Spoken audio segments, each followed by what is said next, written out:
the king of this area, Sheba, he had passed away. When the king passed away, he had left back of no son as a lineage to continue his kingdom. And the only person that he left behind was a girl who was amongst the children of this king.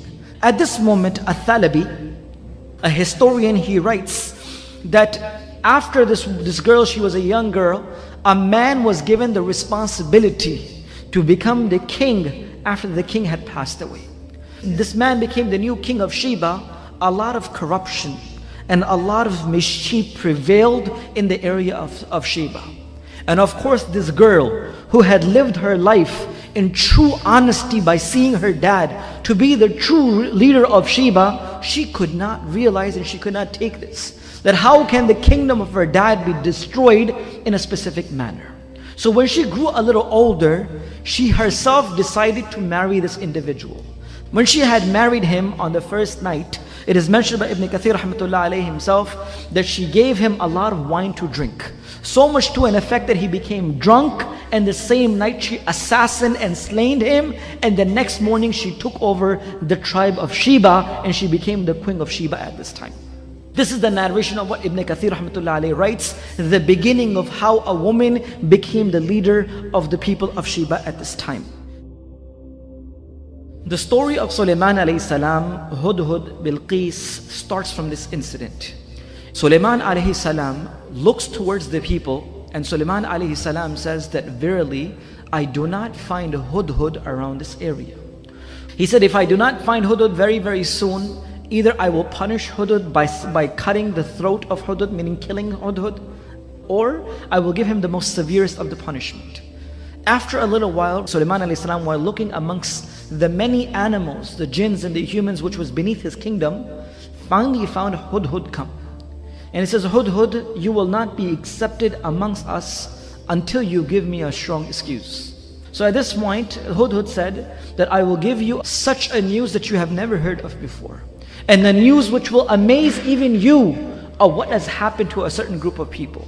He said, while I was flying over a group of people known as the nation of Sabá, when I was flying over this people, I saw that there was a woman, which the hadith of Rasulullah ﷺ explains to us, a woman known as Bilqis. She is the queen of these people.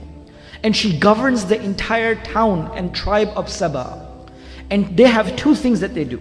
They worship the sun as their Lord, and she has the most beautiful throne that anyone can have. As soon as he heard this message, he said, indeed there is none worthy of worship but Allah. How is possible that these people are worshipping someone rather than Allah subhanahu wa ta'ala? So at this moment, Sulaiman alayhi salam said, I will give you a letter, and I will send you a letter and go and drop this off to her. And let's see what they say to us. By mentioning that indeed this letter is from Sulaiman, the Nabi of Allah, towards the woman which is Bilqis, the queen of Sabá. And he writes with the name of Allah, Bismillahir Rahmanir Rahim. I begin with the name of Allah subhanahu wa ta'ala. And the entire letter of Sulaiman alayhi salam was sent. When this letter was sent towards Bilqis, Hudhud went and he dropped it off. When she found this letter, when she received this, she did not make a decision herself.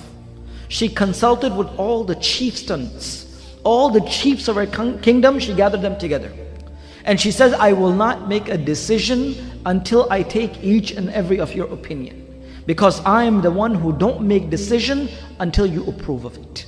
So as soon as she recited this letter from Sulaiman alayhi salam towards them, the chief said, O the queen, we have strength, we have power. We have ability and forces to destroy this person.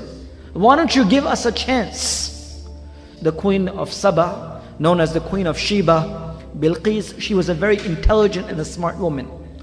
She says that I have noticed that when kings take over other nations, they destroy their families and generations to come. And the most honorable people amongst them become the most disgraceful. So I don't want to take a chance. Give me another opinion.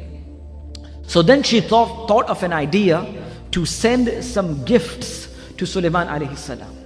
That if he is only a person looking to take over countries and places to become a king, then he would accept my gift. He would accept my hadiyah and he will close his mouth. I can just bribe him off with the wealth, and he will become quiet. The chieftains took these gifts and went to Sulaiman alayhi salam. As soon as these gifts were presented, Sulaiman alayhi salam looked at them and says, whatever you have brought to me, Allah has given me much more than this. You have not come to the right person. I am not a person who will get, just by bringing these gifts, I will not be bought by these gifts. Go back to them and verily tell your queen, if she does not accept our word, then we will come in such a force that nothing of the nation of Sheba will be left. As soon as the chieftains went back to Bilqis, the queen of Sheba, or the nation of Saba, when she realized that Sulaiman alayhi salam had not accepted these gifts, she realized that indeed he was not only a king. Because he is the Nabi, or he is a true person, that's why he has not accepted any of the monetary gifts. Sulaiman alayhi salam invited Bilqis to come and visit this kingdom and see what is going on with what Allah has given. So as soon as she decided to come towards Sulaiman alayhi salam, when they received the news of Bilqis coming towards Sulaiman alayhi salam, towards this area which was known as Bayt al-Maqdis or Jerusalem at the time, it is mentioned that Sulaiman alayhi salam was sitting within his companions. Many jinns and many people and humans and birds and all different creations were sitting beneath the kingdom of Sulaiman alayhi salam. So Sulaiman alayhi salam asked, which amongst you is a person which can bring me the throne of Bilqis before she comes to me? One of the biggest of the jinns which were present in the gathering of Sulaiman alayhi salam got up. And he says, indeed, I will fulfill this task. And how fast can you bring it, Ifrit? He said, I will bring it before you get up from this gathering finishes. The throne of Bilqis will be in front of you. Sulaiman alayhi salam says, this is too long for me. And then he said, who else is present here? There was a person whom with Allah had given the ilm of kitab. A person on the other side who Allah had granted knowledge and ilm. He said, I will bring this before the closing and the opening of your eyes. I will bring it in such a pace that before you notice again, the throne of Bilqis will be with you. As soon as the order was given towards this individual, the throne of Bilqis was brought towards Sulaiman alayhi salam. And Sulaiman alayhi salam ordered the jinns and the humans present in his kingdom to make the changes in the throne that she cannot distinguish it right away. So when she came within the kingdom of Sulaiman alayhi salam and she noticed the throne, and she knew that there was no throne like the throne of hers, she says, is this really mine? And how can it be and can travel before me and such a big throne can come towards you? So at this moment she was amazed by this. But still, subhanallah, hidayat is in the hands of Allah subhanahu wa ta'ala. Hidayat and the truth still did not click in her mind. She did not still believe in Allah. She saw her own throne in front of her eyes, which came before she even came, but she still did not accept. Is this really mine? It looks like mine.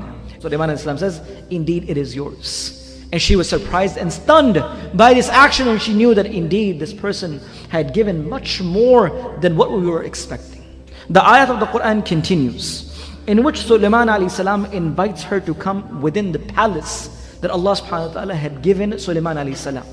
When she entered inside the palace, there was a floor which was made with glass, and beneath the glass was water and fishes. When she saw it, with that glass and with the water underneath it, she thought it to be water. So she lifted slightly her garment until part of her leg showed. Sulaiman alayhi salatu wasalam says, look at this. No need. Now she's again baffled, completely baffled. No need to do that. It is just a floor that is made of very fine, thick, strong glass. Subhanallah. And she's thinking to herself, how big my kingdom is, and how huge this kingdom of Sulaiman alayhi salatu wasalam is. All her kingdom and all her knowledge, everything that she had, in comparison to what Sulaiman alayhi salatu wasalam had, was totally eclipsed. It was nothing. So now she starts pondering. My people are there, I have Sulaiman, I've been worshipping the sun, it hasn't helped me a lot, and it is now time to see what this man does. Humble, down to earth Sulaiman, praying, thanking Allah. His character is exemplary. is very just amongst all his army. He is such a powerful person, such a good man. And this is when she's seen everything. And she decided, this is the moment I need to surrender. How did she surrender? Remember, she was worshipping the sun. The light of that sun was being eclipsed in her heart. Slowly, she'd seen this sign, that sign, the other sign. Yet he is such a pious man. He's a worshipper of Allah. He engages in prayer, showing his gratitude to Allah. And a new light began to beam from her heart. That light which nothing can eclipse. Oh my Maker, oh my Creator, I have oppressed myself, I have done wrong all along. I surrendered to you together with this Sulaiman for the one who has created the entire creation, Rabbul Alameen. She surrendered. Just by looking, she surrendered. When she surrendered, her entire army surrendered. Everybody, all her people surrendered. They were all Muslimin under Sulaiman alayhi salatu wasalam. And this is the gift of Allah subhanahu wa ta'ala upon those who believe. So we ask Allah subhanahu wa ta'ala to grant us a turning point. Here you have a woman who has seen the qudra of Allah subhanahu wa ta'ala, the power of Allah. She has seen the signs of Allah. And that moved her to turn to surrender to Allah subhanahu wa ta'ala. Every day and every night we see the grandeur, the greatness of Allah subhanahu wa ta'ala around us. But still we find ourselves dilly-dallying on the wrong path. May Allah subhanahu wa ta'ala grant us a lesson from this woman. And may Allah subhanahu wa ta'ala make us surrender to Him. And may Allah subhanahu wa ta'ala grant us the ability to be thankful to Him at all times and to obey all His commands and abstain from His prohibitions.